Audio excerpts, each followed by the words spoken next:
دریا جناب میں سیلابی صورتحال تو ختم ہو گئی جبکہ سیلاب کی تباہکاریاں جاری ہیں۔ ٹھٹھا، ورقہ، ٹھٹھا، لودھیا، موزے، سہمل اور ٹالی منگانی میں زمینی کٹاؤ تیزی کے ساتھ جاری ہے۔ سینکڑوں ایکڑ اراضی دریا برد ہو گئی۔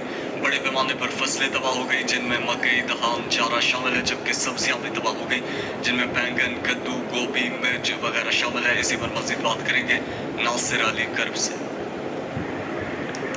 جی بالکل، دریا جناب میں سیلابی صورتحال تو ختم ہو گئی جبکہ سیلاب کی تباہ کاریاں جاری ہیں۔ ٹھٹھا، ورقہ، ٹھٹھا، لودھیا، موزہ، سہمل اور ٹالی منگانی میں زمینی کٹاؤ خطرناک حد تک تیزی کے ساتھ جاری ہے۔ سینکڑوں ایکڑ زرعی اراضی دریا برد ہو گئی ہے۔ درجنوں مکانات دریا کی نظر ہو گئے ہیں جس کی وجہ سے یہاں کے لوگ نقل مکانی کرنے پر مجبور ہو گئے ہیں۔ بڑے پیمانے پر فصلیں تباہ ہوئی ہیں جن میں مکئی، دھان، چارہ شامل ہیں جبکہ سبزیاں تباہ ہو گئی ہیں۔ سبزیوں کی قلت پیدا ہو گئی ہے۔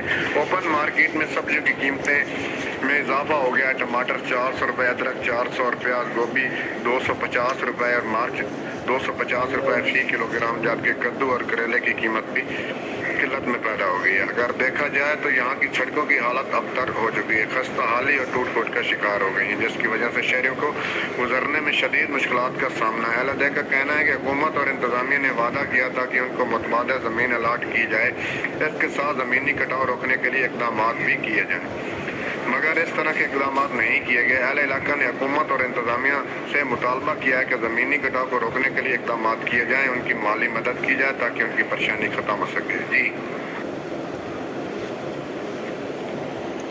عارف عالم اس سبزی